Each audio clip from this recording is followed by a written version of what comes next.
दैनिक बहुजन सौरभ, बहुजनों के सांस्कृतिक तथा सामाजिक आंदोलन का मुखपत्र। नमस्ते, जय भीम।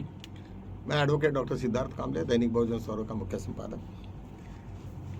मित्रों, एक याचिका लगी है सुप्रीम कोर्ट में, वो भी चीफ जस्टिस के अगेंस्ट में।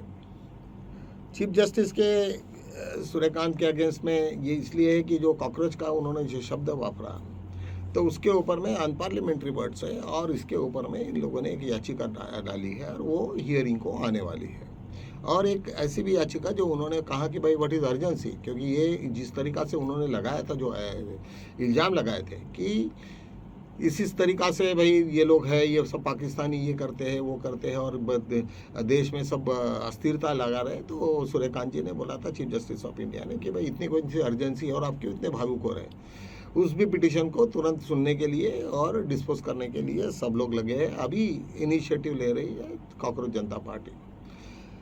निश्चित एक वीडियो ऐसा भी है कि शायद अभी इतने दबाव में वो आ गए हैं। दबाव क्या आएंगे, क्योंकि उनकी हरकतें तो कुछ बराबर नहीं हो रही है, क्योंकि जिस तरीक़ा से उन्होंने अभी जो चीफ इलेक्शन कमीशन के रिक्रूटमेंट में जिस तरीक़ा से अपनी भूमिका रखी, उससे ऐसा लगता है कि वो कोई, उनको सब थिक स्किन है, उनको कोई फ़र्क पड़ता नहीं है। और बहुत सारे बीजेपी के लोग या मोदी जो है या कुछ भी रहे, इतना गंदे शब्दों में लोग इस्तेमाल करने के पश्चात भी वो अपने सीट को ऐसे जकड़े हैं, इतना जकड़ा है कि मुझे लगता है कि वो कब छूटने का तो उनका नाम ही नहीं है। वही उनकी सबसे बड़ी मजबूरी है।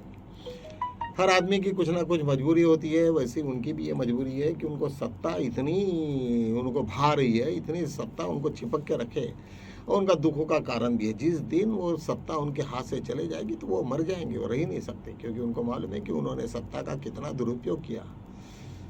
मैं बार बार पिछले वक्त भी आपको यही एक बोल रहा था कि जब सिद्धार्थ गौतम ने ज्ञान प्राप्ति के बाद में सबसे पहले वो जब घर आए, वो अपने महल में आए, और वहाँ आने के बाद में एक पूरी एक सभा का ये हुआ, सभा बुलाई गई, और उसमें बुद्ध ने कहा कि भाई आपको वहाँ पे यही पूछा गया था कि राजनीति कैसे करनी चाहिए। तो उन्होंने कहा कि राजनीति नहीं करके, और राजनीति जो भी करेगा उसके ध्यान में रहना चाहिए कि सभी बच्चे, सभी जो प्रजा है, मेरे माँ बाप, मेरे बच्चे, मेरे भाई लोग, ये है, ये जब तक भावना तुम्हारे में नहीं है तब तक आप ये मत करो। ये पूरा पॉलिटिकल सिस्टम हो, चाहे इंडिया हो या फिर और देशों में, ये सब का सब मिसिंग है। सब आदमी को लगता है कि मैं यहाँ पे चिपक गया हूँ, अभी इसके बाद में मेरे हाथ में सत्ता रहे और हर वक्त मैं ये सत्ता को किसी भी हालत में मेरे पास में ही रखना चाहता है। यही एक सबसे बड़ी दुख का कारण है उनका।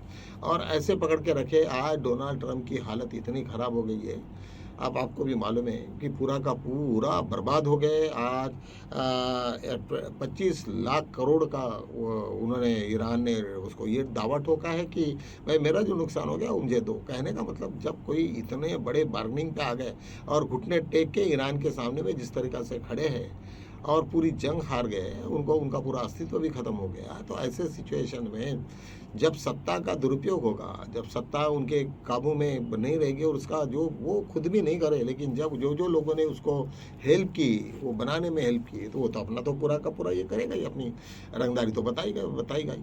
तो ऐसे सिचुएशन में मुझे लगता है कि आपके मजबूरी में भी वही हाल होता है। आज जो भी नेट सेट की जो एग्ज़ाम्स का जिस तरीक़ा से वो पूरा का पूरा हुआ, और वहाँ पे एजुकेशन मिनिस्टर का इस्तीफा, वो इतने चिपक के रखे कि कोई ना कोई आदमी को पता लगता है कि भाई पूरे देश में मेरे वजह से बवाल हो रहा है, तो क्यों मैं ये करूँ। तो इसका मतलब है कि आरएसएस और ये सब लोग, पूरी गवर्नमेंट झगड़ी हुई है उससे, और वो भी उनके सब लाभार्थी है, क्योंकि उनके बच्चे हैं, सब है। उनको तो सब शॉर्टकट रास्ते चाहिए, क्योंकि मेरिट तो उनको चलता ही नहीं है। जो भी है अनफेयर मीन्स से उनको ऊपर में जाना है, और आज हमारी अवस्था वैसे ही है। तो ऐसे सिचुएशन में सभी बेनिफिशरीज है जो ब्लैक इसके है, तो आज ना कल उसका तो खात्मा होना ही होना है। तो मुझे लगता है कि ये सब सिचुएशन आज जो पैदा की है सब पूरे देश में, वो उनका जो उनको जकड़ के रहना अपने पोस्ट को, वो उनको लेके डूबेगी। तो कहने का मेरा जो बिगिनिंग में जो मैटर था कि अभी ऐसे सिचुएशन में चीफ जस्टिस ऑफ इंडिया अपने पद का इस्तीफा देंगे या नहीं, ऐसा बहुत बड़ा एक इसमें सोशल मीडिया पे चल रहा है कि वो देंगे या नहीं देंगे, लेकिन कुछ भी हो, लेकिन कॉकरोच जनता पार्टी किसी न किसी माध्यम से अपने आप को जिंदा रख रही है पूरे मीडिया में, पूरे इसमें और सोशल मीडिया में उनका अस्तित्व आज भी वो कायम रख रही है।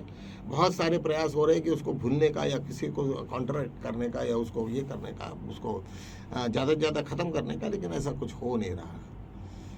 आज देखिए वेस्ट बंगाल में जिस तरीक़ा से सत्ता पलटी हो गई, कितना उनमें चीड़ की उन्होंने पूरा वो अभिषेक को कैसा मारा उन्होंने अभिषेक बनर्जी को, उनके जो भतीजे हैं ममता जी के, कि जिसका कोई ये ही नहीं, और रास्ते पर कोई कारण नहीं, बस उनकी गाड़ी रोके और सब मारना चालू किया। ऐसे कैसे हो सकता है? ऐसे कैसे लोग इतने बेहुदा हो सकते हैं और इतना कैसा गुस्सा रहता है? ठीक है, अभी तुम्हारे पास तो सत्ता है, तो इसका मतलब कि तुम अंदर में इतने घूट रहे थे, और सब के सब उनके जो भी अभी फोटोग्राफ्स आ गए वो सब बीजेपी के नज़दीक के हैं। कभी ना कभी सब लोगों के बीच में शाह के साथ में फोटोग्राफ्स है या फिर चीफ मिनिस्टर के साथ में उनके फोटोग्राफ्स हैं।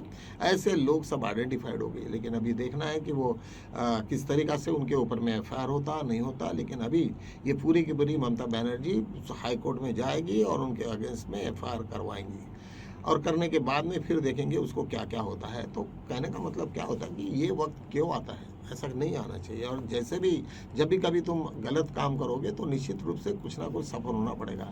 ठीक है, हर जज तो कुछ करप्ट होता नहीं है, और जैसे भी कुछ ना कुछ जज ऐसे भी होते हैं कि उनको लगता है कि नहीं ये मैटर बहुत ही ये है, और इतना बड़ा पब्लिक का ये है चल रहा है, प्रोटेस्ट चल रहा है, तो निश्चित रूप से हमें कुछ ना कुछ करना पड़ेगा। ऐसे आशा के साथ में सब लोग अपने रहते हैं।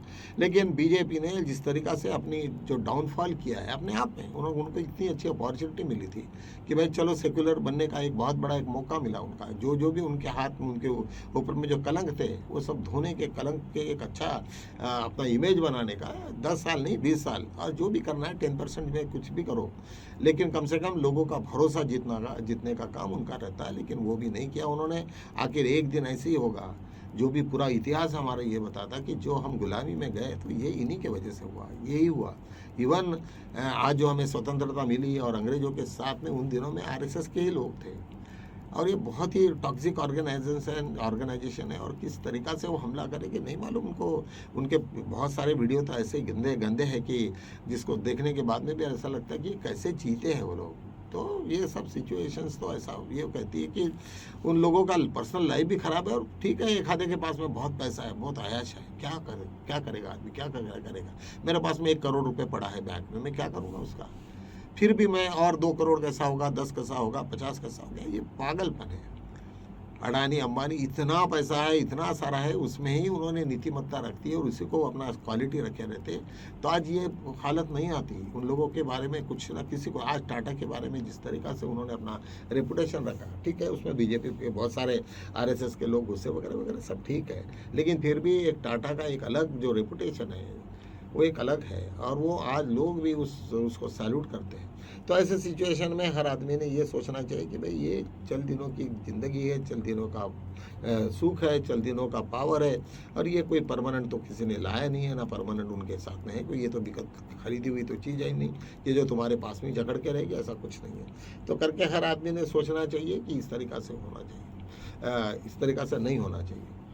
एक दूसरी ईरान और अमेरिका के बीच का एक डील में आज अमेरिका बहुत ही घायल है, और इस तरह घायल इन द सेंस अभी ईरान ने कहा कि ठीक है भाई आपके हमारे पास में इनरिच यूरेनियम है, तो कोई ज़रूरी नहीं है उनको डिस्ट्रॉय करने का और अमेरिका को देने का, हम चाइना को देंगे।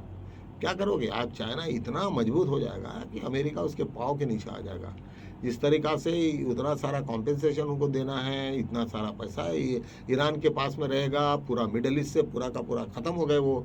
ऐसे सिचुएशन में अमेरिका बहुत ही बुरी हालत में फंसी है, और उसके पूरी जो एग्रीमेंट होगा उसके ऊपर में चाइना भी हस्तक्षेप करेगा और रूस भी हस्ताक्षर करेंगे। ऐसे सिचुएशन में जिस तरीक़ा से डोनाल्ड ट्रंप ने अपने आप को फंसाया, अपने लोगों को फंसाया, केवल ईगो, आदमी को ईगो जब होता है वो इतना ज़्यादा उसका हो जाता है कि जिसमें वो अंधे हो जाते हैं। आज उसने जिस तरीक़ा से हालत ख़राब की और अमेरिका को हालत किया, और उनको 150 या 200 से बड़े बड़े शिप्स उनके लटके हुए हैं हॉर्मुज़ में, वो जा ही नहीं रहे, और जब वहाँ पे ऑयल ही नहीं है तो क्या करेंगे अमेरिका? कैसे जिंदा रहेगी? उनकी गाड़ियाँ क्या कैसे चलेगी? पानी से तो चलनी नहीं है। तो उनको घुटने टेकने ही टेकने हैं, उसको उसका कोई अल्टरनेटिव नहीं है। और वो पूरा का पूरा ईरान ने इस तरीक़ा से किया। यही नहीं तो इज़राइल भी जितना उसने स्पाइस और जो भी उसने पेगासस ये दुनिया भर के जो लफड़े करके रखे, उसमें भी लोग तंग आके आज तो ऐसी सिचुएशन हो गई कि उसका भी अस्तित्व बहुत ही धोखे में आ गया। तो मुझे ऐसा लगता है कि जब भी कभी जो भी होता है और ऐसे सिचुएशन में आज ईरान को 25 लाख करोड़ का तो वो तो उनको भुगतान देना है, बाकी तो बहुत सारा पैसा है। 300 करोड़ का US डॉलर को तो उनको वो जो जितने भी फंड उनके सीज हो गए वो देने हैं। बहुत सारा इतना सारा देना है कि अमेरिका वो देते देते पागल हो जाएगी, उनकी सब इकोनॉमी भी ख़त्म हो जाएगी और जितना है वो सब फिर दोबारा देखते कैसे उठेगी वो। देखिए एक बार इतना आदमी कोई कर्जे में आ जाए और इसमें आ जाए और उनके एक्सपेंसेस जिस तरीक़ा से हैं, तो मुझे नहीं लगता कि उसको 10 साल और कोई उनको बढ़ने में लगेंगे। 10 साल से ज़्यादा ही समय लगेगा। तो कब कब क्या होगा, कब कौन सा दाव फेल हो जाएगा। उनको लग रहा था कि ईरान को अपन कब्जे में ले आएंगे, पूरा का पूरा अपन मिडल ईस्ट पे कब्जा करेंगे, ऑयल के इसमें अपन बादशाह बन जाएंगे और पूरे वर्ल्ड के ऊपर में राज करेंगे। ऐसा कुछ हुआ नहीं, वो हुआ नहीं और भलता ही कुछ हुआ। तो इस तरीक़ा से जब ऐसी कोई सिचुएशन आ जाती है तो निश्चित रूप से बहुत ही दर्दनाक होती है और ऐसे से सभी अमेरिकन लोगों को उसको भुगतना पड़ेगा। तो मुझे लगता है कि ऐसे मूर्खता का कोई काम करना नहीं चाहिए। इंडिया में भी वही हो रहा। निश्चित रूप से कुछ ना कुछ बदलाव होने के संकेत है और बदलाव यदि हो जाता तो निश्चित ही पॉजिटिव बदलाव होगा। सभी लोग रास्ते पे हैं और अपनी मांग को डटे हुए हैं। गवर्नमेंट काफ़ी इसमें बेचैनी में है और ऐसे सिचुएशन में वो क्या काम करेंगे तो मुझे नहीं मालूम। लेकिन चलो हम let us hope for the best और मिलते हैं फिर कल नए मुद्दों के साथ में। तब तक के लिए जय भीम।